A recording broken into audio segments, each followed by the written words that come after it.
Current aspect. గత 10 ఏళ్ల BRS పాలనలో జూబ్లీహిల్స్ అభివృద్ధి చెందలేదన్నారు మంత్రి పొన్నం ప్రభాకర్. ఇదే జోష్తో జీహెచ్ఎంసీ ఎన్నికల్లో కూడా కాంగ్రెస్ జెండా ఎగరేస్తామంటూ ఉన్నారు ఆయన. మంత్రి పొన్నం ప్రభాకర్ మాట్లాడారు ఎన్టీవీతో. లైవ్ చూద్దాం. జూబ్లీహిల్స్ ఉప ఎన్నికల్లో కాంగ్రెస్ పార్టీ విజయం సాధించారు. మనతో పాటు హైదరాబాద్ ఇన్ఛార్జ్ మంత్రిగా ఉన్నటువంటి పొన్నం ప్రభాకర్ ఉన్నారు. సార్, ఎలా చూస్తారు ఈ విజయాన్ని? ముందు నుంచి కూడా ప్రజలు కాంగ్రెస్ వైపు ఉన్నారు.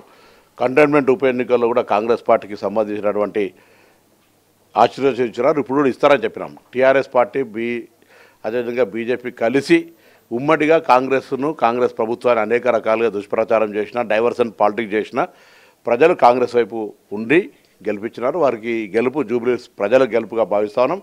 వారి ఆకాంక్షలకు అనుగుణంగా అభివృద్ధి చేసి చూపెడతాం. మీరు నోటిఫికేషన్ కంటే ముందు నుంచి కూడా ఇటు హైదరాబాద్లో ముఖ్యంగా జూబ్లీహిల్స్పై కొంత కాన్సన్ట్రేషన్ చేశారు.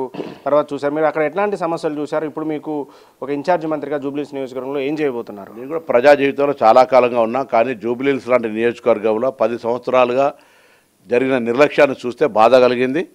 కొన్ని చేయగలిగినాం, కొన్ని ఇప్పుడు చేసి చూపిస్తాం. ప్రతిపక్ష పార్టీలు చెప్తున్నాయి అక్కడ డబ్బు, మద్యం కావచ్చు, అధికారాన్ని ఉపయోగించుకున్నారు, ఆ విధంగా గెలిచారని చెప్తున్నారు. అసహనంతో ఓటమి నైరాశ్యంలో వాళ్ళు ఏది మాట్లాడినా దాన్ని పట్టించుకునే అవసరం లేదు. ఉదాహరణకు బండి సంజయ్ గారు Congress party Indian Muslim party అన్నాడు కాంగ్రెస్ను. ఇలా హిందువుల ఓట్లు ఉన్నాయి, మరి 10,000 ఓట్లు కూడా రాలేదు బీజేపీకి. బీజేపీ పట్ల హిందువులు వ్యతిరేకంగా ఉన్నట్టు భావిస్తారా? ఏం మాట్లాడతారు? రాజకీయాల్లో ఎన్నికల సందర్భంలో అనేక మాట్లాడుంటారు. అవన్నీ ఎన్నికల వరకే. ఇప్పుడు కాంగ్రెస్ పార్టీ గెలిచింది, గెలుపును ఒప్పుకోవాలి. ప్రభుత్వాలుగా కేంద్ర ప్రభుత్వం తెలంగాణ ప్రభుత్వానికి అన్ని రకాల అభివృద్ధికి సహకరించాలి. ఇప్పుడు కూడా కుట్ర రాజకీయాలు బీఆర్ఎస్ బీజేపీ కలిసి తెలంగాణ అభివృద్ధిని అడ్డుకునే ప్రయత్నం చేస్తే రాబోయే కాలంలో బీజేపీ ఆఫీస్కి తెలంగాణ ప్రజలు తాళం వేస్తారు. 10,000 ఓట్లు కూడా రాలేదు. కిషన్ రెడ్డి గారు ఏం చెప్తారు? ఇక్కడ ఎంపీ, కేంద్ర మంత్రి, వారు ప్రాతినిధ్యం వహిస్తున్న నియోజకవర్గం, ఇక్కడ 10,000 ఓట్లు కూడా రాలేదు. ఏం జవాబు చెప్తారు?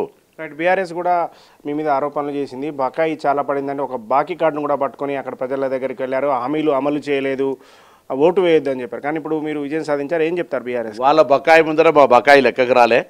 వాళ్ళు పెట్టిన బకాయిల వల్లనే ప్రజలకు కొన్ని కార్యక్రమాలు అందలేదనేది వాళ్ళకి అర్థమైపోయింది. చాలా సంతోషం. వాళ్ళు ఆ బకాయి పేరు మీద వాస్తవాన్ని ప్రజలకు చెప్పే ప్రయత్నం చేశారు. తెలంగాణ అప్పులమయం చేసి ఎంత బకాయి పెట్టినామో చెప్పగానే ప్రజలకు చెప్పినారు. వారికి ధన్యవాదాలు. రైట్. ఈ విజయం తర్వాత నెక్స్ట్ రాబోయే జీహెచ్ఎంసీ ఎలక్షన్స్ కావచ్చు, మిగతా దగ్గర ఎలా ఉండబోతుంది? కాంగ్రెస్ పార్టీ ఎట్లా ముందుకు వెళ్ళబోతుంది? వ్యూహాత్మకంగా ముందుకు వెళ్తాం. కాంగ్రెస్ కొంత హైదరాబాద్లో ఇబ్బందికరమైన పరిస్థితి నుంచి 2 కంటోన్మెంటు ఇది ఉప ఎన్నికల్లో గెలిచినాం. ఇప్పుడు షహర్ హమారా, జీహెచ్ఎంసీ హమారా అనే నినాదంతో గల్లీ గల్లీ తిరిగే ప్రయత్నం చేస్తాం. రైట్. అది ప్రస్తుతం ఇటు కాంగ్రెస్ పార్టీ జూబ్లీహిల్స్ నియోజకవర్గంలో గెలవడం అయితే తమకు మంచి బూస్టింగ్ ఇచ్చింది. రాబోయే రోజుల్లో జీహెచ్ఎంసీపై కూడా దృష్టి పెట్టబోతున్నామని చెప్పి హైదరాబాద్ ఇన్ఛార్జ్ మంత్రిగా ఉన్నటువంటి పొన్నం ప్రభాకర్ చెప్తున్నారు.